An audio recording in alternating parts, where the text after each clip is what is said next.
আসসালামু আলাইকুম বন্ধুরা, সবাই কেমন আছেন? আশা করি ভালো আছেন। আমি মালয়েশিয়া থেকে বলতেছি। আমাদের এখানে সিনাহারি উপলক্ষে সিনাদের অনুষ্ঠান, এটা পটাকা বলে।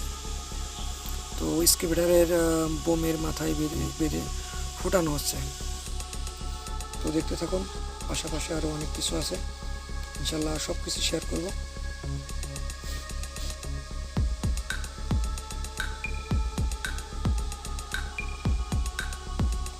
বাকিটা এখানে পরের দিন আমাদের বসের পক্ষ থেকে কেএফসি, পেপসি, টমেটো কেচাপ বিভিন্ন কিছু কিনে দিছে এবং সাথে গরুর মাংস এবং মুরগির মাংস ছিল।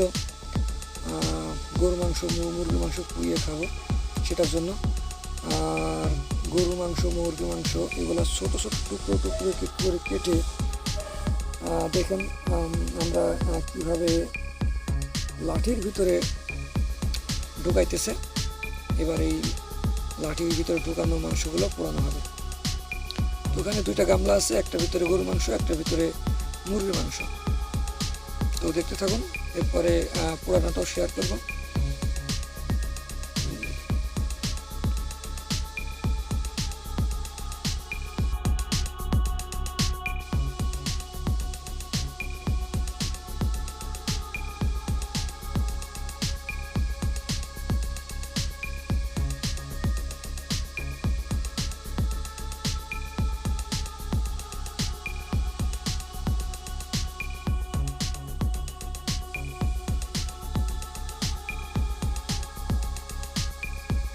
আপনারা সবাই সাথে থাকুন, দেখুন কিভাবে মাংসের ভিতরে লাঠিগুলা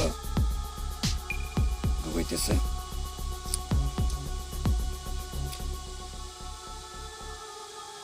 এটা চিকন একটা কাঠি, মাথায় এক মাথায় অনেক ধারালো সুসের মতো।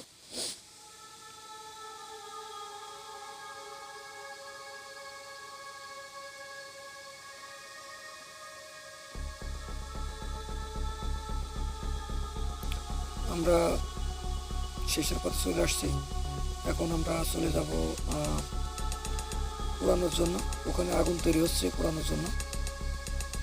প্রথমে তো কাঠটা দিয়ে আমরা আগুন বানিয়ে নিই, তারপরে এটা একটা নেটের উপরে দিয়ে পোড়ানো লাগে। তো অপেক্ষা করুন, ইনশাল্লাহ আমরা ওখানে চলে যাব।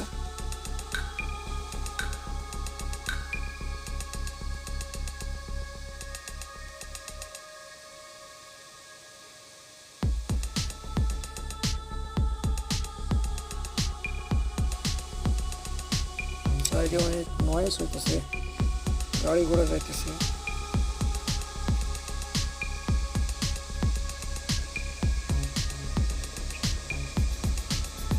দেখুন আমাদের সব কিছু লাগানো কমপ্লিট। তো এখন আমরা আগুনের কাছে চলে যাব, চুলার ওখানে, যেখানে আমরা কাঠগুলা পুড়িয়ে আগুন বানিয়েছি এবং নেট দিয়ে কমপ্লিট করেছি। আর এটার সাথে মাখানোর জন্য আমরা এক ধরনের সস ব্যবহার করি। এই সসগুলো দিয়ে মিশিয়ে এই যে আগুন তৈরি হচ্ছে, আগুন তৈরিটা কমপ্লিট হইলে আমরা এর উপরে নেট দিয়ে বাকি কাজগুলো শুরু করব, ওটা পোড়ানোর বিষয়ে।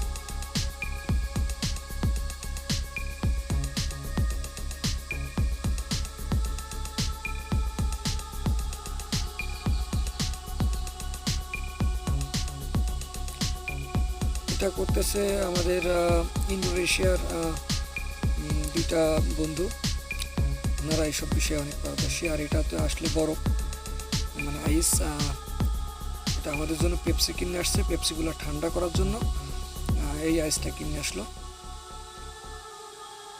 এই যে সামনে বালতি দেখতেছেন, বালতির ভিতরে পেপসি দিয়ে তারপরে আইসগুলা ঢেলে রাখা হবে যাতে পেপসিটা ঠান্ডা করা যায়।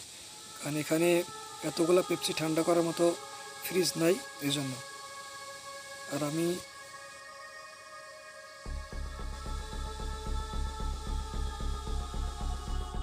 এখন আপাতত ঢেকে রাখা হবে, কারণ আগুন এখনো কমপ্লিট হয় নাই।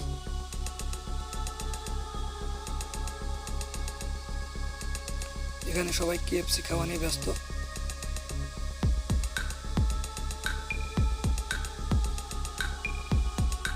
আগুনের কাজ এখনো চলতেছে, আগুন জ্বলতেছে। এই আগুন জ্বলা শেষ। এই যে এখন আমরা পোড়ানোর কাজে চলে আসছি। উপরে নেট আছে, নেটের উপরে আমরা এগুলা সাজিয়ে রাখবো একটা একটা করে।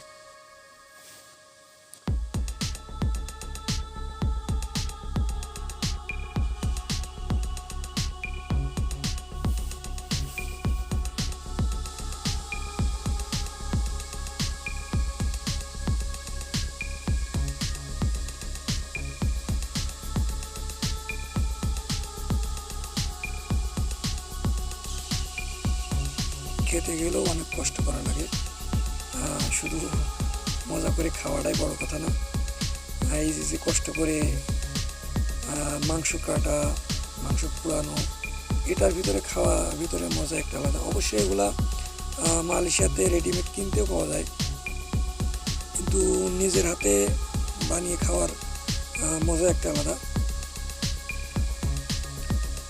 তো আমাদের সাথে থাকুন, ইনশাল্লাহ খাওয়া দাওয়ার পরে একবারে যাবেন আপনারা। আপনাদের জন্য আয়োজন হচ্ছে ইনশাল্লাহ। রান্না বাড়া শেষ হলে ইনশাল্লাহ আপনারা চলে আসবেন, আপনাদেরও দাওয়াত রইল।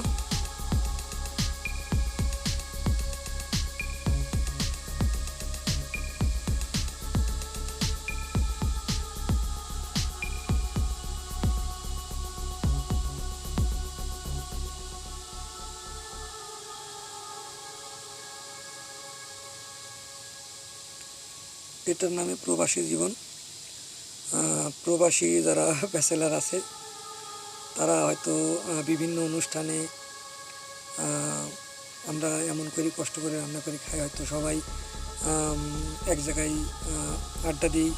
কারণ এক জায়গায় আড্ডা দিলে আমরা হয়তো অনেক দেশের লোকই হয়, যেমন আমরা এখানে ইন্দোনেশিয়ার আছি, বাংলাদেশে আছি, মালয়েশিয়ার লোক আছে, চীনার লোক আছে, সবাই আছে। ইনশাল্লাহ সবাই একসাথে আড্ডা দিব এবং খাবো।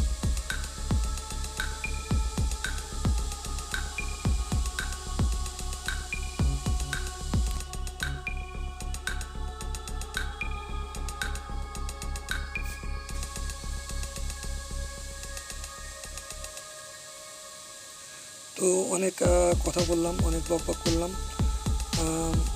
ভিডিও করছি। প্লিজ যদি আমার ভিডিওটা ভালো লাগে প্লিজ লাইক করবেন এবং সাবস্ক্রাইব করবেন। আর যদি সাবস্ক্রাইব করে থাকেন তাহলে আপনাকে অসংখ্য অসংখ্য ধন্যবাদ।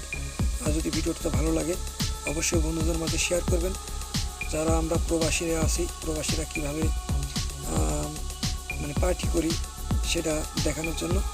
ইনশাআল্লাহ সবাই ভালো থাকবেন, আবার দেখা হবে নতুন কোনো ভিডিওতে। আল্লাহ হাফেজ।